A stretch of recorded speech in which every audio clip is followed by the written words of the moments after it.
Between the towering mountains of Central and South Asia, there lie two regions whose stories have been deeply connected for thousands of years. We're looking at Afghanistan and Pakistan's Khyber Pakhtunkhwa. Today, we're unpacking the intertwined history and vibrant culture of the Afghan and Pashtun people. It's a truly remarkable story filled with majestic landscapes, ancient empires, and a cultural continuity that has somehow survived for millennia.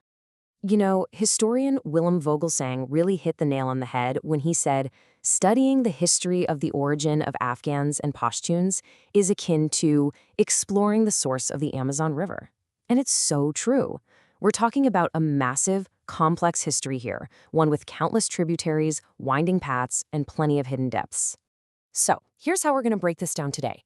First, we'll look at the crossroads of Asia. Then, we'll trace Pashtun origins, dive into the code of Pashtunwali, explore their language, poetry, and culture, and finally, look at modern shifts in society. All right, let's jump right into part 1, the crossroads of Asia. Now, people often imagine the towering Hindu Kush mountains as this impenetrable wall, right? Like a giant snowy barrier. But actually, historically speaking, they were a vibrant, vital corridor. Think of this area as a critical artery of the Silk Road. Monasteries and temples literally doubled as caravanserais or rest stops for travelers. So the rough terrain didn't block connection at all. It facilitated the exchange of goods, ideas, and cultures right between Central and South Asia. And because of that corridor, a dizzying array of empires swept through here. We've got Aryans from Iran in the 8th century BCE, then the Persians, the Greeks under Alexander the Great, the Mauryans who actually ushered in Buddhism, and eventually Arabs introducing Islam. But human presence here goes way, way further back than that.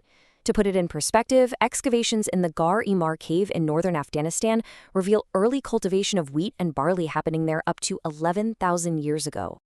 Which brings us to part 2, tracing Pashtun origins. So, where do the Pashtuns actually come from? It's a fundamental question, and honestly, it's one that has completely captivated historians, geneticists, and anthropologists for centuries. Because with this constant, massive movement of armies and merchants through the Hindu Kush, trying to pinpoint a single point of origin is a profound puzzle. Currently, there are two prominent, competing historical theories. Theory 1 suggests a Semitic descent. This proposes that Pashtuns belong to the lost tribes of Israel, and folks who back this point to ancient Hebrew inscriptions found in the region. On the flip side, Theory 2 argues for indigenous Aryan and Turkic roots. This suggests they evolved from ancient Aryan tribes that deeply intermixed with migrating populations over time, like the Greco-Bactrians and the Mongols. And modern science just adds even more profound layers to this whole mystery. Recent Y chromosome DNA studies show a highly complex genetic makeup. It really reflects a crossroads of countless migrations rather than just one single source. And linguistically, it's just as fascinating. Pashto shares commonalities with Persian, Arabic, and Hebrew, which were all deeply influenced by ancient Aramaic, the administrative language of empires stretching all the way from Greece to India. So the mystery of their exact origin is still very much alive and well. Let's move on to part 3, the Code of Pashtunwali. So what exactly is Pashtunwali? Well, it is the ancient, unwritten socio-legal code of conduct and honor of the Pashtun people.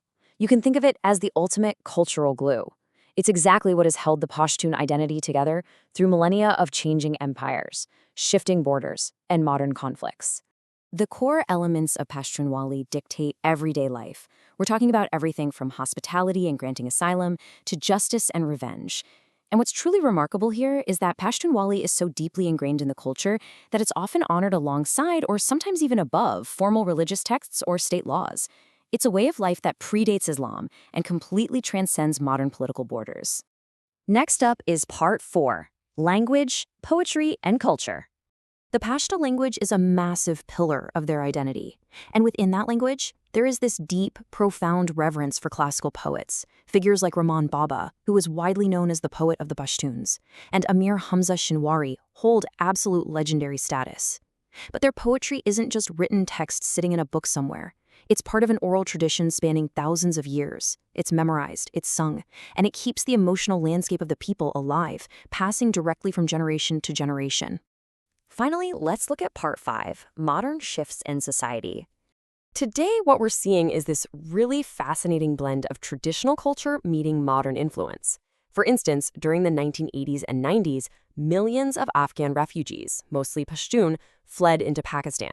And while there, they were widely exposed to Hindi and Urdu language media, particularly Bollywood films, as well as Urdu language schools. This massive cross-border movement led to very real shifts in language use and cultural consumption, deeply influencing the modern diaspora today.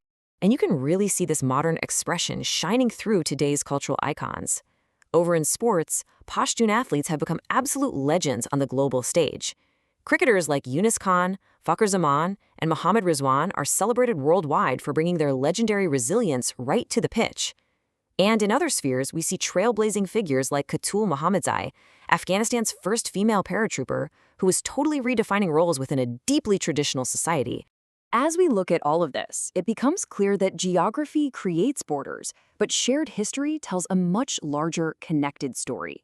Political lines drawn on modern maps, like the Durrani line, attempt to divide the region.